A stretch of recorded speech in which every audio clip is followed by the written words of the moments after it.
बोला मंजिलें उन्हें मिलती है जिनमें जान होती है, मंजिलें उन्हें मिलती है जिनमें जान होती है, और पंखों से कुछ नहीं होता, हौसलों से उड़ान होती है। नमस्कार प्यारे बच्चों, बहुत अच्छी अपडेट है HKRN की, हरियाणा कौशल रोजगार निगम लिमिटेड, जिसमें बहुत से साथी, बहुत से बच्चे शॉर्ट लिस्ट होने का इंतजार कर रहे हैं।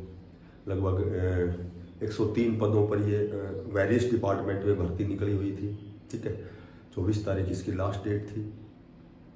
अब चूंकि सभी डिपार्टमेंट में शॉर्ट लिस्ट किया जाएगा, ठीक है, तो वो जो शॉर्ट लिस्ट किया जाएगा वो लगभग कितने मार्क्स आपके सेफ होंगे, सभी को पता है कि लगभग 31 दिसंबर से पहले ऐसा कयास लगाया जा रहा है कि 31 दिसंबर से पहले पहले इनको नौकरियां दी जाएंगी।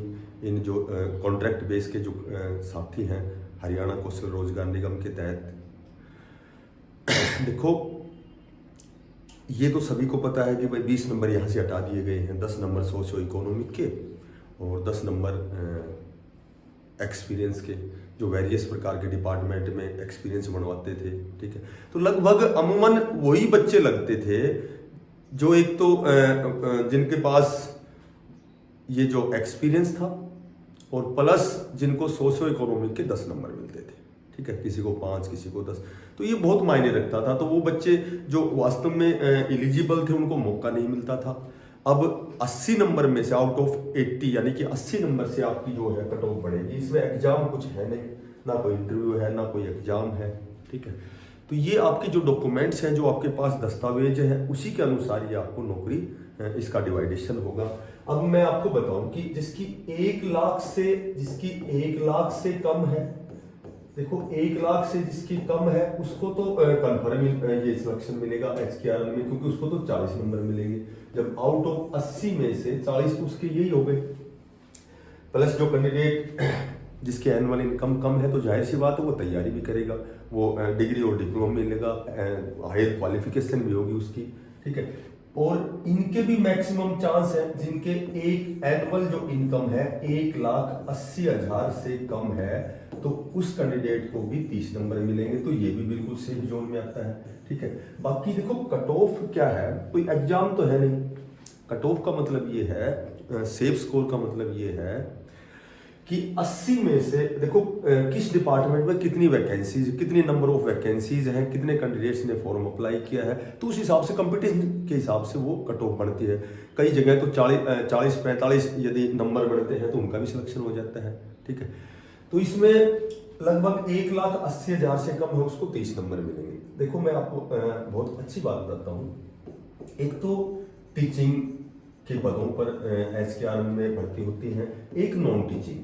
ठीक है, तो नॉन टीचिंग में तो वो सारे C और D ग्रुप वाली है सारे, और टीचिंग में वही PRT, JVT, TGT, PGT हो गई। ठीक है, तो इसमें HTET होना जरूरी है, ये आपके लिए मैंडेटरी है HTET के, क्योंकि 10 नंबर मिलते हैं, जो 10 नंबर मिलते ही आपका सिलेक्शन हो जाता है।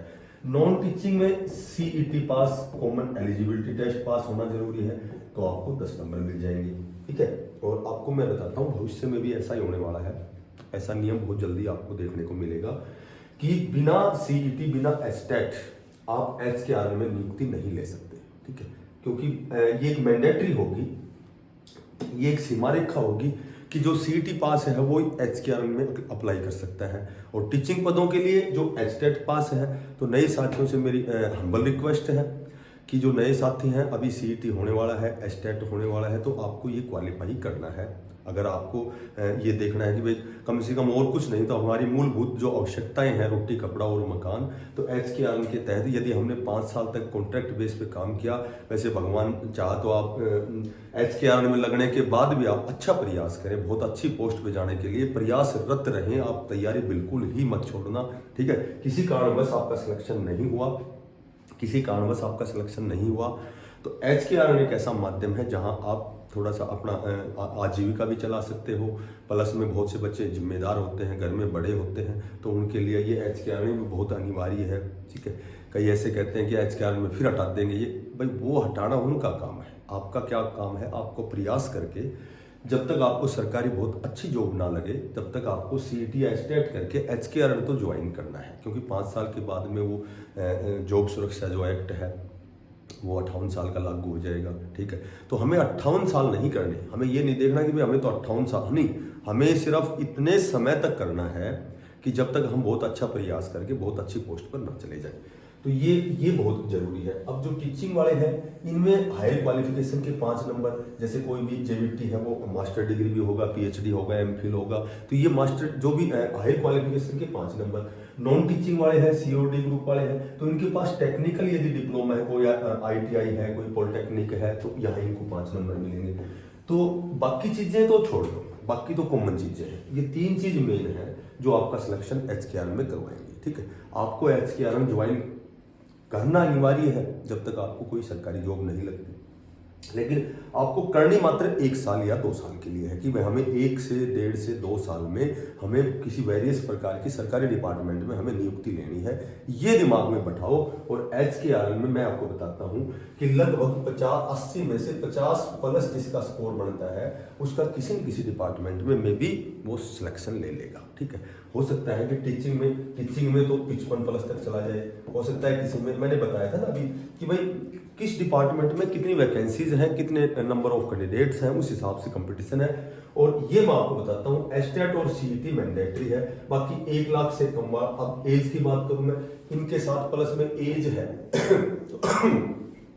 जिसकी एज 24 से 36 साल के बीच में है, 36 साल तक है, तो उसको 10 नंबर मिलते हैं। यदि जिसकी एज 36 से 42 तक है उसको 5 नंबर मिलते हैं। और 18 से ऊपर वाला फॉर्म भरता है, 24 तक उसको कोई 1 नंबर भी नहीं मिलता। तो मैक्सिमम बेनिफिट किसको हुआ? 24+ वाले को। ठीक है, 24 से 36 वाले को ज्यादा बेनिफिट होता है। तो ये 3 चीजें ऐसी हैं, एक तो 1,80,000 तक भी अगर उसका सालाना वेतन है तो उसको मैक्सिमम बेनिफिट है। टीचिंग वालों में एस्टेट बहुत जरूरी है और नॉन टीचिंग में सीईटी जरूरी है। और तीसरा ये एज फैक्टर काम करता है। तो लगभग बहुत से डिपार्टमेंट में 50 वाले का भी सिलेक्शन होगा, 48 वाले का भी हो सकता है, और कुछ एक में 55+ भी जा सकता है, और कुछ एक में 60+ भी जा सकता है। क्योंकि जो HKRM है ये A, B, C और D सभी ग्रुपों की भर्ती करता है कॉन्ट्रैक्ट बेस पे, कच्चे कर्मचारियों की।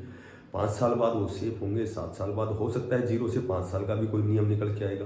ठीक है, तो ये सारी चीजें चलती रहेंगी। लेकिन लास्ट में यही बात कहूंगा आपको कि यदि जो नए बच्चे HKRM में जाना चाहते हैं, बहुत अच्छा पोर्टल है, बहुत अच्छा महकमा है, ठेकेदारी प्रथा बंद होकर के, और ये बहुत अच्छी पहल है कि भाई इस पोर्टल के माध्यम से और कॉन्ट्रैक्ट बेस के कैंडिडेट जो 5 साल जिनका कार्य हो चुका है उनको जॉब सुरक्षा एक्ट दिया जाएगा।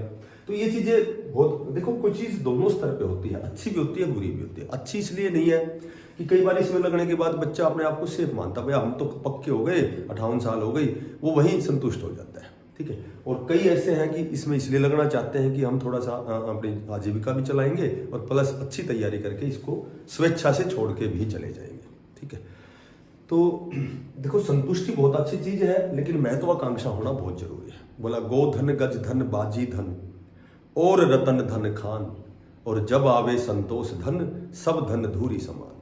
तो संतोष धन जरूरी है, लेकिन महत्वाकांक्षा एक विद्यार्थी लाइफ में बहुत अनिवार्य है। जो साथी नए हैं चैनल को सब्सक्राइब करना, ज़्यादा से ज़्यादा इसको शेयर करना, और बिना पैसे का सब्सक्राइब करना, थोड़ा सा अप्रिशिएट करना, और सभी साथियों को बेस्ट ऑफ लक। धन्यवाद, राम राम।